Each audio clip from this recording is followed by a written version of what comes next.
Constipation వల్ల ఏమవుతుందంటే చిన్న పేగుల్లో నుంచి మనం తిన్న ఆహారము చిన్న పేగుల్లో పోవడానికి ఒక గంట టైం సరిపోద్ది. అదే పెద్ద పేగుల్లోకి దాదాపు ఒక 30 అవర్స్ అది ట్రావెల్ చేస్తుంది అనమాట పై నుంచి కిందకి. పేగుల పని ఏంటి అంటే వచ్చిన ఆహారంలో ఉన్న నీటినంతా పీల్చేసుకోవడం. సో ఎక్కువసేపు పెద్ద పేగుల్లో ఉండంటే ఎక్కువ నీటి తీసేసుకుని గట్టిగా తయారవుతుంది.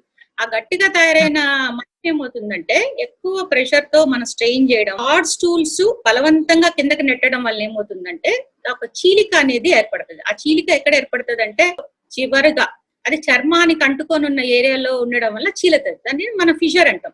ఈ ఫిషర్ ఏంటంటే మెయిన్ గా పెయిన్ ఉంటది మోషన్ కి వెళ్ళేటప్పుడు. సేమ్ టైం మోషన్ మీద ఒక సన్నటి గీతలాగా ఫ్రెష్ బ్లడ్ గీతలాగా ఉంటుంది. అంతేగాని ఎక్కువ లార్జ్ అమౌంట్ పడ్డం గానీ బ్లడ్ పడ్డం గానీ అలాగా తక్కువ ఉంటది.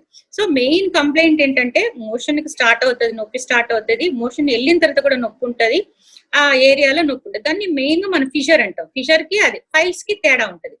ఫైల్స్ ని మనం ఏంటంటే హెమరాయిడ్స్ అంటాం. హెమరాయిడ్స్ అంటే బ్లడ్ ఫ్లో ఉంటది, అంతేగాని పెయిన్లెస్ బ్లీడింగ్, రక్తం అనేది నొప్పి లేకుండా బయటకు వస్తే దాన్ని మనం హెమరాయిడ్స్ కింద చూడాల్సి వస్తుంది. మన ఆనల్ లోపల వచ్చేసేసి ఒక కుషన్స్ లాగా ఉంటాయి.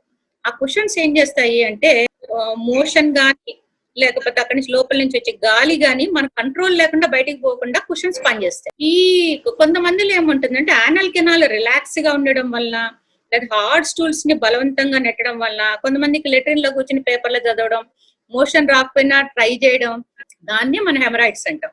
సో ఫిషర్ కి హెమరాయిడ్స్ కి రెండిటికి ఒకటి కాదు. ఫిషర్ వేరే, ఫైల్స్ వేరే. ఫైల్స్ అంటే అక్కడ ఉన్న బ్లడ్ పెయిన్లెస్ గాను చాలా లార్జ్ అమౌంట్ గాను బ్లడ్ వస్తుంది. ఫిషర్ అంటే నొప్పితో కూడుకున్న వ్యవహారం. ఈ రెండులో తేడా అది మనం అది కనుక్కోవాలి.